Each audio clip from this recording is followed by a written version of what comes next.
I now give the floor to Ms. Jeanine Hennis-Plasschaert. You have the floor, madam. Thank you, Mr. President. Mr. President, distinguished members of the Security Council, I would like to begin today's briefing by recounting my recent visit to a mass grave in the Samawa Desert alongside President Barham Saleh.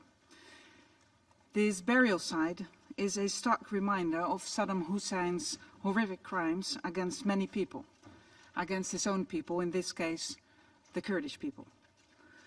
Now, it was a deeply moving experience, underlining once again that Iraq's violent and lawless past still impacts its present. Yet, it also made clear how extraordinary Iraq's transition is in this 21st century, from dictatorship to democracy. And yes, to truly take root, democracy needs time, lots of time, and lots of hard work. Mr. President, we must recognize that the ongoing political infighting is a costly obstacle. A full year after national elections, ministerial appointments have yet to be made to the key posts: Interior, Defense, Justice, and Education. Political parties have not yet shown themselves willing to compromise. It should be understood, however, that political compromise is not a sign of weakness. In fact, it is a sign of political maturity and a requisite for resilience. Slowly but surely, chairs, deputies and rapporteurs are now being selected for parliamentary committees, a critical hurdle to clear for parliamentary work to get going. We are not there yet, though it is high time indeed, as critical laws are still pending. Turning to the KRG formation negotiations, I am pleased to report recent important progress. After 218 days of negotiations, an agreement on the formation of a new Kurdistan regional government was signed on May 5. Barring further problems, the new government could be in place in June. Mr. President, it is no secret that the Iraqi authorities, institutions, mechanisms and systems continue to struggle with deep-rooted problems, often hampering swift and robust responses from the government to pressing needs such as reconstruction, development and security. Now, these problems can be schematized as a range of individual interests and arguments, many of which arise from long-standing grievances and differences between communities, between political parties, between the federal government and the Kurdistan regional government. And all this becomes entrenched in the form of, in a way, concealed private networks of power operating independently, pursuing their own narrow objectives and goals. Now, in a way, this also explains why the many opportunities arising from so many reconciliation efforts are yet to be fully embraced. With this in mind, it is also necessary to touch upon the scourge of corruption pervasive at all levels in Iraq. Corruption takes money that should be spent on public services, placing it instead in private pockets, but it also deters economic activity, hindering business development which would result in much-needed job creation. Now, as I stated last time I briefed the Security Council, I am encouraged by the government's obvious engagement on this issue. Prime Minister Adel Abdul Mahdi made it very clear. Corruption distorts the image of the state, he said, and its reputation, both locally and on the world stage. Very true indeed, as it hampers not only Iraq's credibility, but also its viability, responsiveness, and effectiveness.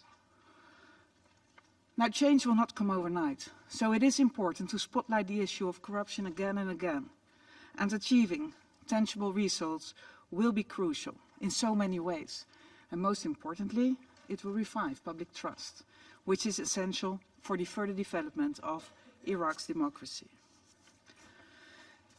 Mr. President, the hydrocarbon sector is the backbone of Iraq's economy, with vast oil potential yet to be explored. But to attain this, significant challenges will need to be addressed. Also here, and in short, the common good should trump private or partisan interests, enabling the whole country to benefit. Accordingly, I look forward to renewed engagement on the critical hydrocarbon and revenue sharing laws. Now, something else, Mr. President. Iraq can only achieve its full potential with the active political, social and economic participation of women and youth. Recently, we witnessed, organized and participated in a variety of women and youth events throughout the country. While these were meaningful experiences for all those involved, I would like to warn a bit against change as mere window dressing. At the end of the day, it is all about translating excellent intentions into positive action. Regrettably, Iraq is yet to appoint its first female minister. On a different note, but of great relevance to women and girls, the anti-domestic violence law, an issue that is both sensitive and important for Iraqis. And I would like to commend Iraq's leadership for taking important steps towards the enactment of this law. The law would fully protect the legal rights and shelter needs of all victims of domestic violence. And by all victims, I mean all victims, not just women and girls. And I sincerely hope that legislators will proceed with a law in line with the Iraqi constitution, which prohibits all forms of violence and abuse within the family. Mr. President, on an entirely separate and encouraging note, Baghdad is opening up. Very soon, the green zone will no longer exist. Prime Minister Adel Abdul Mahdi has lived up to his promise from day one by removing T-walls and returning the city to its people. However, the security situation will continue to require close monitoring, not only in Baghdad, but throughout the country.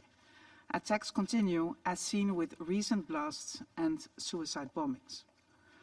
Also very relevant within this context, the ISIL threat is still out there. As a coalition representative recently said, ISIL is researching. They arrested, moved, and are active. Now, within this context, I am keenly aware of the importance of continued wide-based international support. Support to ensure that Iraq leaves its violent past behind, to ensure that Iraq does not slip back into the turmoil from which it so recently emerged. In other words, to prevent ISIL from regaining a strong foothold in Iraq, a long-term approach is critical. Equally important, Mr. President, is the issue of returning ISIL fighters from Syria to Iraq along with their families. The return of thousands and thousands of people, Iraqis and non-Iraqis, raises not only significant security and capacity concerns, but also urgent human rights and humanitarian protection concerns. And all this is not just an Iraqi problem.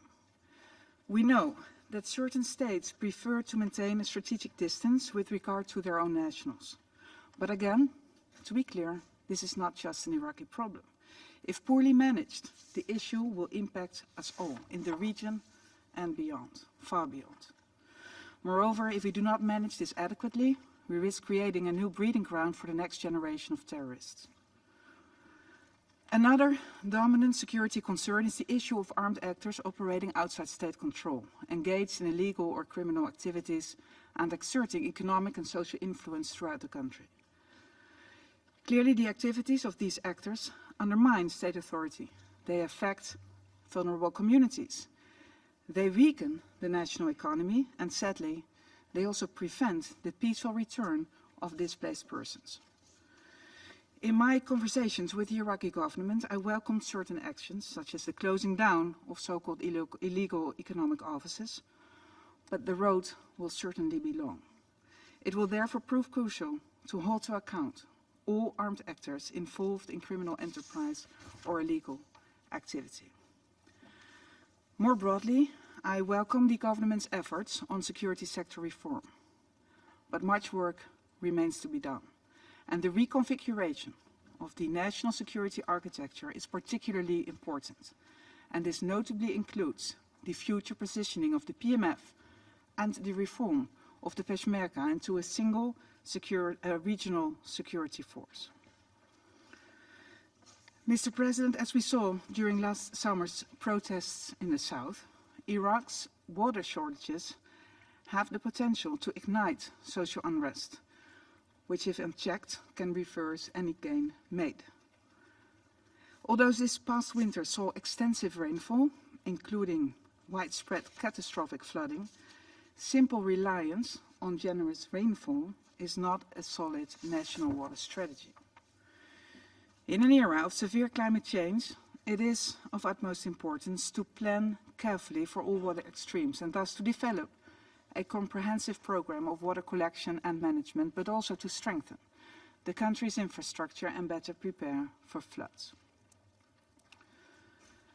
Mr. President, I am pleased to report that Iraq's leadership continues to reach out to international and regional counterparts, positioning itself as a reliable and capable partner. Indeed, Iraq could well be a stabilizing factor in a very turbulent region. And instead of an arena for conflict, Iraq could well offer a space for regional reconciliation, preparing the ground for a regional security dialogue. At the same time, we cannot ignore that Iraq faces serious challenges. Challenges in preventing its territory from becoming the theater for different competitions. So to all those feeling challenged, placing a further burden on Iraq is truly the last thing it needs. Mr. President, on April 29, the United Nations launched its 2019 Humanitarian Response Plan in alignment with the humanitarian plans of Iraq. The needs remain substantial. Many displaced citizens continue to face serious obstacles to return to their homes. And these include lack of civil documentation, an unstable security situation, for example, due to clashes between armed groups or checkpoint harassment. They include damaged and contaminated houses, inadequate basic services, discrimination, and so on. In other words, obstacles are varied, complex and interlinked, painfully resulting in stalled returns on the ground. In addition to our humanitarian efforts, we continue to support post-ISIL stabilization and rehabilitation efforts in the worst affected areas. Our funding facility for stabilization, FFS, reached a major milestone by rehabilitating the first 1,000 out of the 15,000 houses in Mosul's old city. This builds on previous successful housing work in Anbar, where thousands and thousands of houses have already been rehabilitated. In addition, FFS completed the rehabilitation of several structures, such as Mosul University, which currently hosts more than 20,000 students. Also, a third major bridge in West Anbar has been restored, allowing more than 75,000 people to access essential services, such as hospitals and schools. Now, Mr. President, allow me to now turn to the issue of missing Kuwaitis, third country nationals, and missing Kuwaiti property, including the national archives. I would like to thank member states of the tripartite mechanism for coming forward with satellite imagery that, in combination with witness testimonies, has been vital in identifying potential locations for missing Kuwaitis. After years of hard work by many, and on this occasion I would like to flag recent efforts by the Iraqi Ministry of Defense in particular, I sincerely hope that we will be able to announce positive results soon. Obviously, it is important that Iraq continues its efforts, including the identification of the missing Kuwaiti national archives and other property. We all recognize their importance as an integral element of Kuwait's national heritage. Mr. President, I would like to end by recalling my recent visit to Sinjar, which brings together many of the points I have just made. In Sinjar, I saw the horrific destruction, the work of ISIL almost 5 years ago. Now, unfortunately, little has changed since the liberation of Sinjar. Many people are still living in tents on the mountain to which they fled at the onset of the terror campaign. In August, the world will commemorate the horrific events of 5 years ago. But a single administration and the provision of security as the very basis for the reconstruction of Sinjar are yet to be realized. And frankly, a continued failure to make it happen is a clear injustice. Iraqi leadership, both in Baghdad and Erbil, must now act urgently and decisively. Finally, Mr. President, yes, the challenges for Iraq are manifold. But in all of these challenges, I would like to express once again our continued and strong commitment to assist and support wherever we can. President Barham Saleh very recently stated that the situation in Iraq is not good. Iraqis deserve far better. However, the situation is improving. It will take time, but with great determination and concerted decisive action, we will succeed. So he said, how right he is. Thank you so much. I thank Ms. Jeanine Plasschaert for her briefing.